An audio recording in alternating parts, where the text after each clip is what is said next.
Bismillahirrahmanirrahim. Assalamualaikum warahmatullahi wabarakatuh. Berbicara tentang iblis, ketika dia berpidato kepada manusia, ini terdengar mustahil. Tapi percaya tidak percaya, ternyata iblis pernah menyampaikan pesan-pesan yang selama ini disepelekan umat muslim. Dan kapan pidato tersebut dilaksanakan oleh iblis? Dan apa saja pesan rahasia yang disampaikan iblis dan membuat hati manusia terasa tersayat?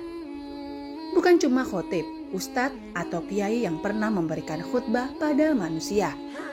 Jika selama ini ceramah identik dengan orang-orang yang alim dekat dengan Allah Subhanahu wa Ta'ala.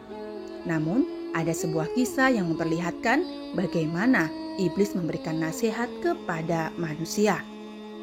Mungkin terdengar aneh, mustahil, malah mungkin apalagi kita menganggap manusia memiliki status yang lebih baik daripada iblis. Pidato ini tak dilakukan iblis saat di bumi. Saat momen perhitungan manusia akan dibagi dalam dua kelompok. Allah Subhanahu wa Ta'ala akan memasukkan orang-orang yang beriman ke dalam surga dan menikmati segala fasilitas yang telah disiapkan. Sementara kaum kafir tentu saja mendapatkan sesuai perbuatannya di dunia, kekal di dalam neraka. Tapi sebelum mereka diantar ke tempat masing-masing, setelah hisab, iblis akan tampil di hadapan para penghuni neraka. Pidato tersebut sudah tertulis dan diabadikan Allah Subhanahu wa Ta'ala di dalam surah Ibrahim ayat 22, yang artinya, "Dan setan berkata, ketika perkara hisab telah diselesaikan, sesungguhnya Allah telah menjanjikan kepadamu janji yang benar, dan aku pun telah menjanjikan kepadamu. Tetapi aku menyalahinya. Tidak ada kekuasaan bagiku terhadapmu, melainkan sekedar aku menyeru kamu. Lalu kamu mematuhi seruanku. Oleh sebab itu, janganlah kamu mencerca aku. Tetapi kerjalah dirimu sendiri. Aku tidak dapat menolongmu, dan kamu pun tak dapat menolongku. Sesungguhnya aku tidak membenarkan perbuatanmu, mempersekutukan aku dengan Allah. Sejak dahulu, sungguh orang yang zolim akan mendapatkan siksaan yang pedih." Dalam tafsir Ibnu Katsir dan tafsir At-Tabrani, pidato tersebut sangat menyentuh, bahkan bisa menyayat hati manusia. Siapapun yang mendengarnya bisa saja merasakan kepedihan yang luar biasa.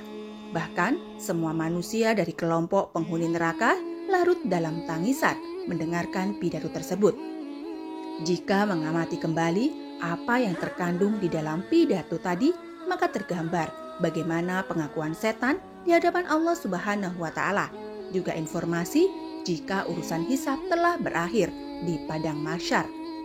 Terungkaplah jika memang setan bekerja dengan sangat keras untuk menggoda manusia.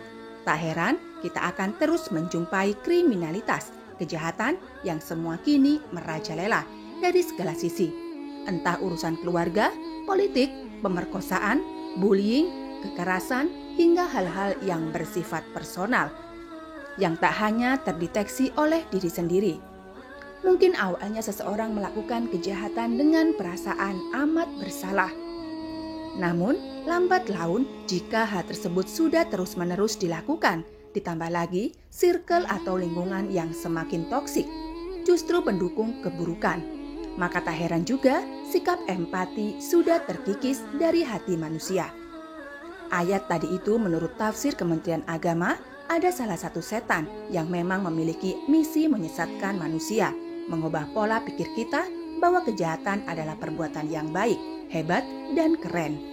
Tak hanya itu, setan juga menjadi PHP atau memberi harapan palsu kepada manusia.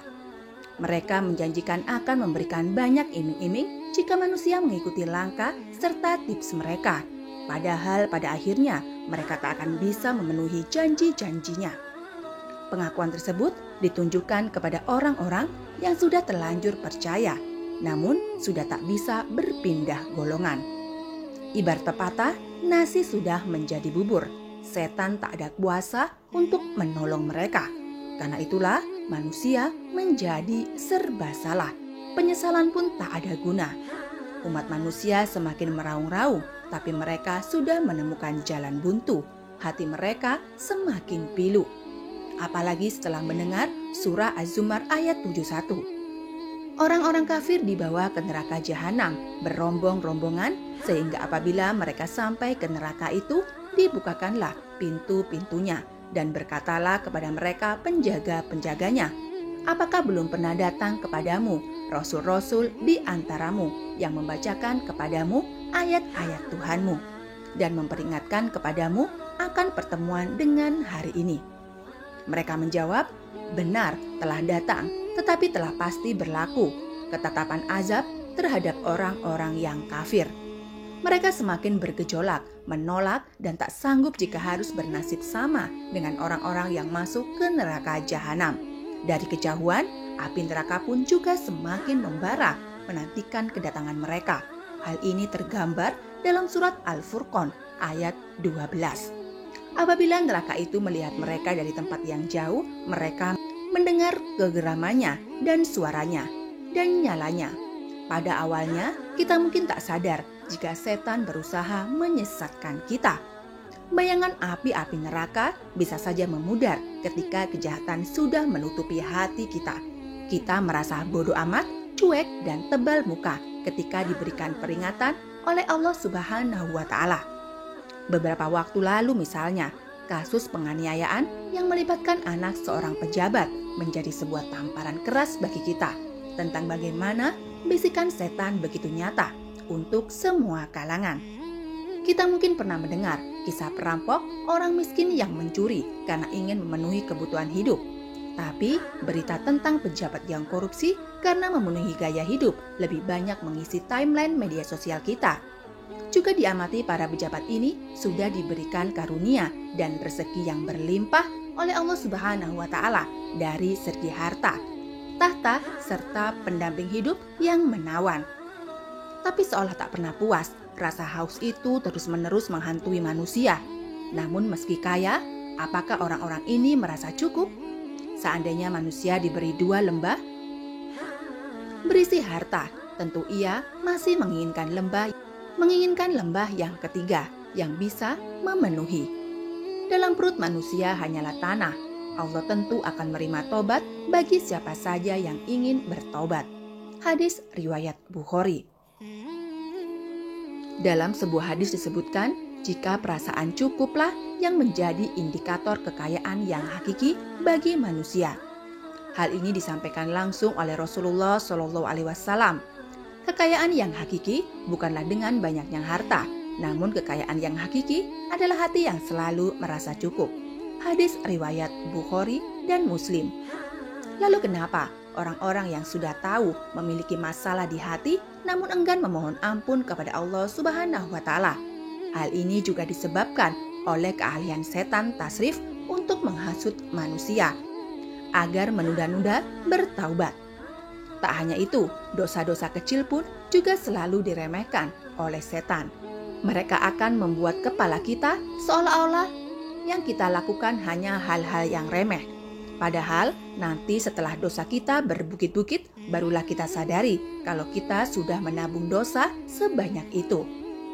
Karakter ini disebut dengan tahwin, dan kalaupun manusia sudah naik level dan berhasil tobat, ibarat sebuah game, setan akan kembali menghujani kita dengan senjata-senjatanya, atau mereka akan membuat kita putus asa dalam bertobat, menyudutkan manusia yang memiliki dosa besar, bahwa mereka tak akan mendapatkan ampunan dari Allah. Padahal Allah Subhanahu wa Ta'ala akan mengampuni hambanya bagi yang benar-benar ingin memperbaiki diri. Dan mari kita renungkan kembali salah satu ayat di dalam Al-Quran. Sesungguhnya Allah mengampuni dosa-dosa semuanya. Sesungguhnya Dialah yang Maha Pengampun lagi Maha Penyayang. Dan kembalilah kamu kepada Tuhanmu dan berserah dirilah kepadanya sebelum datang azab kepadamu. Kemudian kamu tidak dapat ditolong lagi. Al-Quran Surat Az-Zumar ayat 53-54.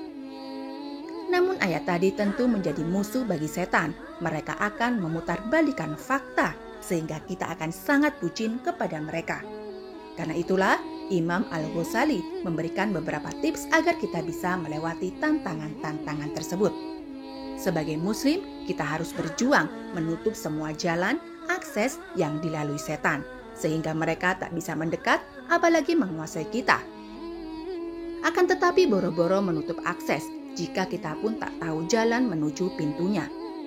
Ada pintu syahwat, pintu amanah, dengki, iri, pintu makan minum berlebihan, pintu duniawi, pintu serba instan dan ingin tergesa-gesa.